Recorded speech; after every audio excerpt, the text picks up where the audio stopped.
Hey YouTube, I'm back. So as I promised, I'm going to be reading Think and Grow Rich.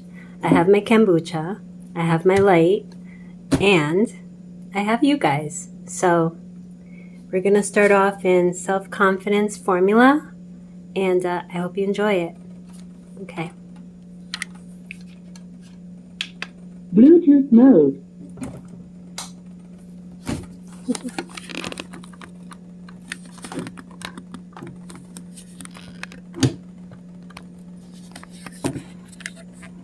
All right, I hope you enjoy it. Chapter 3, Self-Confidence Formula. First, I know that I have the ability to achieve the object of my definite purpose in life. Therefore, I demand of myself persistence, continuous action towards its attainment, and I here and now promise to render such action. Second, I realize the dominating thoughts of my mind will eventually reproduce themselves in outward physical action and gradually transform themselves into physical reality. Therefore, I will concentrate my thoughts for 30 minutes daily upon the task of thinking of the person I intend to become, thereby creating in my mind a clear mental picture of that person. Third, I know through the principle of autosuggestion any desire that I persistently hold in my mind will eventually seek expression through some practical means of attaining the object back of it. Therefore, I devote 10 minutes daily to demanding of myself and development of self-confidence. At the end of this read, I'm going to let you guys look at the 2 pages. That way you can copy it. I also have a link in the description for Think and Grow Rich in case you're interested in getting this book, because I think it's terrific. Okay, third, I know through the principle of autosuggestion any desire that I persistently hold in my mind will eventually seek expression through some practical means of attaining the object back of it. Therefore, I will devote 10 minutes daily to demanding of myself the development of self-confidence. I read that before, but I decided to read it again. Fourth, I have clearly written down a description of my definite chief aim in life, and I will never stop trying until I shall have developed sufficient self-confidence for its attainment. You know, your definite chief aim can be anything. Say your dream is to be a firefighter. I don't know. I know somebody who wanted to be a firefighter and they became one. So whatever it is that you want to become, you can become it. Say you want to be a millionaire. Why not? Of course you can. Okay, fifth, I fully realize that no wealth or position can long endure unless built upon truth and justice. Therefore, I will engage in no transaction which does not benefit all whom it affects. I will succeed by attracting to myself the forces I wish to use and the cooperation of other people. I will induce others to serve me because of my willingness to serve others. I will eliminate hatred, envy, jealousy, selfishness, and cynicism by developing love for all humanity, because I know that a negative attitude towards others can never bring me success. I will cause others to believe in me because I will believe in them and in myself. I will sign my name to this formula, commit it to memory, and repeat it aloud once a day, with full faith that it will gradually influence my thoughts and actions, so that I will become a self-reliant and successful person. Back of this formula is a law of nature which no man has yet been able to explain. It has baffled the scientists of all ages. The psychologists have named this law autosuggestion, and let it go at that. The name by which one calls this law is of little importance. The important fact about it is it works for the glory and success of mankind if it is used constructively. On the other hand, if used destructively, it will destroy just as readily.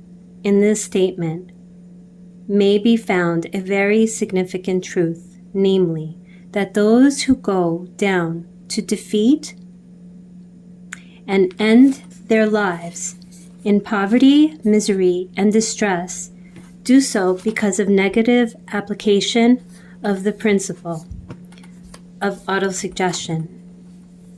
The cause may be found in the fact that all impulses of thought have a tendency to clothe themselves in their physical equivalent.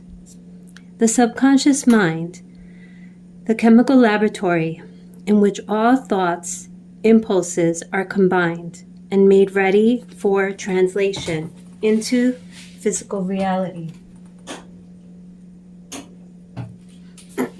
Excuse me.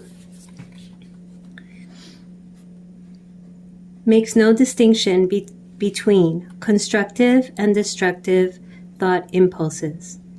It works with the mate. It works with the material we feed it through our thought impulses. The subconscious mind will translate into reality a thought driven by fear just as readily as it will translate into reality a thought driven by courage or faith. The pages of medical history are rich with illusion.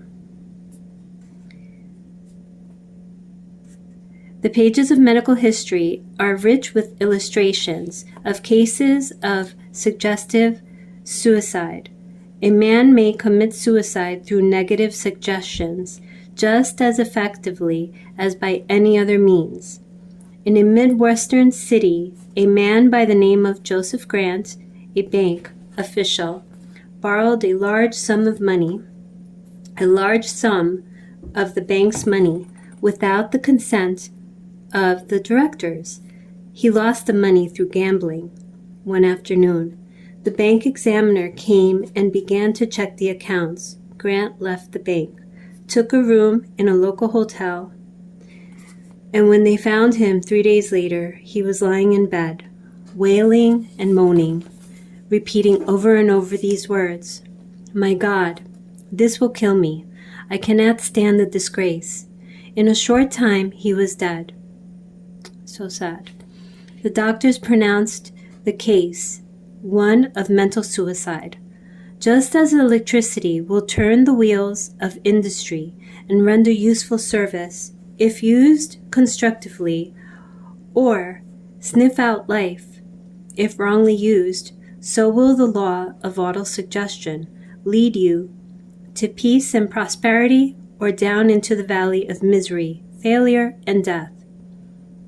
According to your degree of understanding and application of it, if you fill your mind with fear, doubt, and unbelief in your ability to connect with and use the forces of infinite intelligence, God, the law of autosuggestion will take the spirit of unbelief and use it as a pattern by which your subconscious mind will translate into its physical equivalent. This statement is as true as the statement that 2 and 2 are 4, like the wind, which carries one ship east and another west. The law of autosuggestion will lift you up or pull you down, according to the way you set your sails of thought.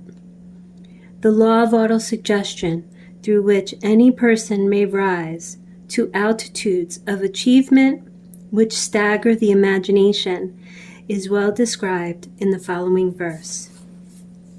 If you think you are beaten, you are. If you think you dare not, you don't. If you like to win, but you think you can't, it is almost certain you won't. If you think you'll lose, you're lost. For out of the world, we find success begins with a fellow's will. It's all in the state of mind. If you think you are outclassed, you've got to think high to rise. You've got to be sure of yourself before you can ever win a prize. Life's battles don't always go to the stronger or faster man, but soon or late, the man who wins is the man who thinks he can. Wow. Observe the words which have been emphasized, and you will catch the deep meaning which the poet had in mind. Somewhere in your makeup, perhaps in the cells of your brain, there lies sleeping the seed of achievement, which, if aroused and put into action, would carry you to heights such as you may never have hoped to attain. God, I'm so excited. I love this book. Just as a master musician may cause the most beautiful strains of music to pour forth from the strings of a violin, so may you arise the genius which lies asleep in your brain. Yeah, I know I have a genius in my brain, that's for sure. And cause it to drive you upward to whatever goal you may wish to achieve. Abraham Lincoln was a failure at everything he tried until he was well past the age of 40.